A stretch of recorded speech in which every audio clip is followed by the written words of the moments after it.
Après les travaux dans les commissions permanentes et examens minutieux en intercommission, les conseillers nationaux ont adopté le mardi 19 septembre 2023 en plénière, le volet recettes de la loi de finances rectificative exercice 2023. Certains esprits ont pour habitude d'entrevoir de la connivence pour ne pas dire de la complicité dans toute chose entreprise par les institutions de la République. Le CNT, saisissant à bras le corps son rôle de représentation nationale, vient de démentir tous les pronostics.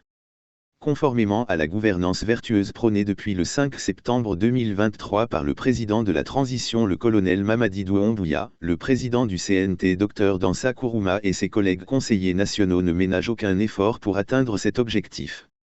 L'examen du volet recettes de la LFR 2023 assorti d'un rapport réaliste est une illustration parfaite de la démarche des conseillers nationaux à implémenter cette dynamique. Dans le rapport lu en plénière, l'unanimité était de mise autant auprès des conseillers nationaux que des autres participants à ladite plénière.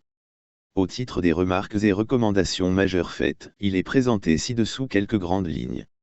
1. Les multiples arrêtés conjoints de partage de ressources affectent sensiblement la mobilisation des recettes budgétaires, étant entendu que les structures concernées bénéficient d'allocations financières. Ce constat est d'autant plus pertinent que nos analyses ont révélé une perte de 555 milliards au détriment du trésor public rien que pour la période allant de janvier à fin août 2023. Par conséquent, le CNT invite le gouvernement à travers le ministre en charge des Finances à fournir dans un bref délai la liste exhaustive de tous les arrêtés conjoints pour examen. 2. Les contraventions policières liées au mauvais stationnement des véhicules ne sont pas reversées au Trésor. Pire, ni le Trésor, ni le ministère de la Sécurité, encore moins le gouvernorat de la ville de Conakry n'a connaissance de la destination de ces recettes. Le CNT recommande fermement que les entités concernées prennent toutes les dispositions pour l'intégration de ces recettes dans le compte unique du Trésor public avant le dépôt de la LFI 2024. 3. Au regard du faible niveau de mobilisation des impôts et taxes à l'intérieur du pays, le CNT recommande de procéder au recrutement du personnel nécessaire et l'accélération des opérations de digitalisation. 4. Partant du constat de la baisse considérable de la taxe liée à l'exportation de l'or artisanal ayant entraîné une baisse des recettes de l'État et tenant compte du fait que plus de 70% des exportations sont soutenues par cette catégorie d'extraction, le CNT recommande de revoir la taxe de l'exportation de l'or de $50 par kilogramme exporté à 0,5% de sa valeur pour le projet de loi de finances initiale 2024. Par ailleurs, il invite le gouvernement à prendre des mesures sévères contre la sortie frauduleuse des métaux précieux qui est l'une des causes principales de la déperdition des ressources. 5. Partant du constat du niveau important des recettes engrangées par les amendes et pénalités douanières, le CNT recommande de revoir à la hausse la part du trésor public de 5% à 10%. 6. À date, 28 sur 55 sociétés publiques ne paient pas de dividendes à temps ou ne les paient pas du tout. Le CNT recommande la tenue des CA avant le 30 juin de chaque année et le paiement de tous les dividendes par les sociétés concernées d'ici la LFI 2024. Il invite à cet effet les présidents de conseils d'administration à fournir à la direction du portefeuille de l'État et des investissements privés, le procès-verbal des CA portant sur le partage des dividendes avant leur virement dans le compte unique du Trésor. 7. Le CNT émet des réserves quant à la pertinence de la mesure visant à baisser le taux des ressources affectées au faux de compte de 6,5 à 5% dans ce projet de LFR soumis à son appréciation par rapport à la LFI. Il invite donc le gouvernement pour une meilleure dotation des collectivités décentralisées à revenir au taux de 6,5% dans l'élaboration du projet de loi de finances initiale 2024. 8. Le CNT constate avec un profond regret que malgré la revue récente à la hausse des loyers, le patrimoine bâti public en charge de la collecte de ses recettes locatives, en dehors des précomptes des loyers, ne verse aucun franc dans le compte unique du Trésor. Il s'interroge d'ailleurs sur son statut actuel et déplore que les ressources de l'État collectées ne soient pas reversées dans le compte unique du Trésor en violation flagrante des dispositions en la matière. Par conséquent, il invite vivement le gouvernement à revoir cet état de fait qui ne concerne pas que le patrimoine bâti public. 9. Le CNT s'interroge sur la non-prévision des amendes judiciaires de la CRIEF étant donné que des sentences judiciaires ont déjà été rendues. Il invite par conséquent le gouvernement à prendre toutes les dispositions utiles pour leur prise en compte dans la LFI 2024. 10. Le CNT constate également avec regret que 5% de la masse collectée des jeux de hasard soit allouée à la présidence malgré qu'elle soit officiellement dotée en budget. Il recommande par conséquent le rajout de ces 5% prévus pour la présidence aux 15% du Trésor pour les porteurs à 20%. 11. Le CNT s'interroge sur la destination de certaines recettes collectées par l'ARPT telles que la taxe sur les appels entrants de l'international, la taxe sur les transactions électroniques.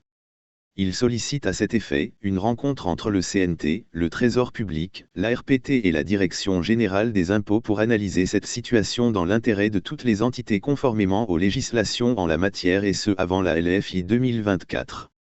Les commissions permanentes du CNT en charge des finances et du développement durable sont invitées à saisir respectivement la Direction générale du Trésor, la Direction générale des impôts et l'ARPT à cet effet dans les meilleurs délais et de rendre compte à la conférence des présidents. 12. Le CNT constate aussi avec regret que l'intensification des activités minières ne soit pas proportionnelle à la mobilisation des ressources internes y afférentes. Il pense que c'est paradoxal que les ressources minières soient extraites et que l'État n'ait pas en contrepartie de ressources suffisantes pour faire face à ces défis de développement durable et cela à cause du passif considérable des exonérations fiscales souvent sans fondement accordées aux entreprises multinationales. Le CNT déplore le fait que l'essentiel de ces sociétés soit exonéré sur des longues périodes au paiement des droits de douane, de la TVA, la TUV, de la RTL, l'IS, l'IMF, etc. Ces exonérations font perdre plus de 2000 MDS par an au budget national. Par conséquent, il propose solennellement au chef de l'État à entamer un processus de révision de toutes les conventions minières non ratifiées par les parlements antérieurs. Il le rassure de l'accompagnement de l'organe législatif dans cette démarche qui se veut courageuse, patriotique et prompte. 13. Dans un monde économique qui se digitalise de plus en plus, le CNT invite le gouvernement à doter ces trois régies financières d'un système de monitoring en vue d'optimiser leur capacité de mobilisation et de sécurisation des recettes. 14. Pour ce qui est de la collecte des ressources issues de la vente des vignettes, le CNT en appelle à la solidarité gouvernementale et sollicite à cet effet une implication effective du ministère de la Sécurité auprès de celui en charge du budget pour le respect de la mesure. 15. Le CNT constate avec regret la non-rétrocession des recettes collectées par le Trésor public au titre de la TUV et la CFU aux collectivités locales depuis environ 2 ans en violation des dispositions des articles 273 et 337 du Code général des impôts. Il invite par conséquent le ministre du Budget et celui de l'administration du territoire et de la décentralisation à élaborer d'ici la LFI 2024 un tableau portant répartition de ces recettes évaluées à date à 98 MDS entre toutes les collectivités. 16. Le CNT invite le gouvernement à former les greffiers de justice à la liquidation des dépenses judiciaires en vue de l'amélioration de la mobilisation des recettes internes. 17. Le CNT invite la Direction générale du Trésor à prendre toutes les dispositions utiles pour prévoir désormais dans ses livres les frais d'agrément des écoles et cliniques privées.